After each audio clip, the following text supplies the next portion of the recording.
A paz de Jesus e o amor de Maria estejam em vossos corações, da qual foste chamados a ser um povo santo no sangue, graça e paz, da parte de nosso Senhor e Salvador Jesus Cristo. Salve Maria Imaculada, sempre virgem. Meu querido irmão, minha querida irmã, hoje, 27 de dezembro de 2021. Depois de vivenciarmos o Natal do Senhor no sábado, no domingo, a Sagrada Família de Nazaré, hoje é o dia de um evangelista, o discípulo que Jesus mais amava. Você já está vendo ele aqui ao meu lado, né? E muito bem. Grande teólogo São João Evangelista. O nome deste evangelista significa Deus é misericordioso, uma profecia que foi se cumprindo na vida dos mais jovens dos apóstolos. Filho de Zebedeu e de Maria Salomé, irmão de Tiago Maior, ele também era pescador como Pedro e André. Nasceu em Betsaida e ocupou um lugar de primeiro plano entre os apóstolos. Jesus teve tal predileção por João que esse assinalava-se como o discípulo que Jesus mais amava. O apóstolo São João foi quem, na Santa Ceia, reclinou a cabeça sobre o peito do Mestre, e foi também a João que se encontrava ao pé da cruz, ao lado da Virgem Santíssima, que Jesus disse: Filho, eis aí a tua mãe, e olhando para sua mãe disse: Mulher, eis aí o teu filho. Quando Jesus se transfigurou, foi João, juntamente com Pedro e Tiago, que estava lá. João é sempre o homem da elevação espiritual, mas não era fantasioso e dedicado, tanto que Jesus chamou ele e a seu irmão Tiago de Boanerges, que significa filhos do trovão. João esteve desterrado em Pátimos por ter dado testemunho de Jesus. Deve ter acontecido durante a perseguição de Domiciano entre os anos de 41 a 96 depois de Cristo. O sucessor desse, o benigno e já quase ancião Nerva, de 96 a 98, concedeu a anistia geral. Em virtude dela, Ponto João volta a Éfeso, centro da sua atividade apostólica durante muito tempo, conhecida atualmente como Turquia. Lá o coloca a tradição cristã da primeiríssima hora, cujo valor histórico é irrecusável.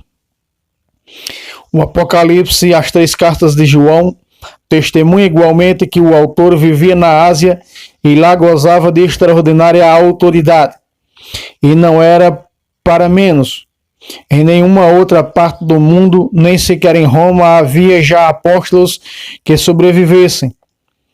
E é de imaginar a veneração que tinham os cristãos dos fins do século I para aquele ancião que tinha ouvido falar do Senhor Jesus, e o tinha visto com os próprios olhos. Ele tinha tocado com as próprias mãos, e o tinha contemplado na sua vida terrena e depois da ressurreição, e presenciara a sua ascensão aos céus. Por isso, o valor dos seus ensinamentos e o peso das suas afirmações não poderia deixar de ser excepcionais e mesmo únicos. Dele depende na sua doutrina, na sua espiritualidade, na suave unção cristocêntrica dos escritos. Os santos padres naquela primeira geração apostólica, que com ele trataram pessoalmente ou se formaram na fé cristã com os que tinham vivido com ele, como São Pápias de Hierépole, São Policarpo de Esmirna, Santo Inácio de Antioquia, Santo Irineu de Lyon, e são essas preciosamente as fontes de onde vêm as melhores informações que a tradição nos transmitiu acerca desta última etapa de vida do apóstolo. São João, já como ancião, depara-se com uma terrível situação para a igreja esposa de Cristo. Perseguições individuais por parte de Nero e perseguições para toda a igreja por parte de seu sucessor, o imperador Domiciano. Além destas perseguições, ainda havia o cúmulo de heresias que desentranhavam o movimento religioso gnóstico, nascido e propagado fora e dentro da igreja, procurando correr a essência mesma do cristianismo. Nessa situação, Deus concede ao único sobrevivente dos que conviveram com o Mestre a missão de ser o pilar básico da sua igreja naquela hora terrível. E assim foi para aquela hora e para as gerações futuras também. Com a sua pregação e os seus escritos, ficava assegurado e o porvir glorioso da igreja. Entrevisto por ele nas suas visões de Patmos e cantando em seguida do Apocalipse. Contemplada a sua obra, o santo evangelista morreu quase centenário, sem que nos saibamos a data exata.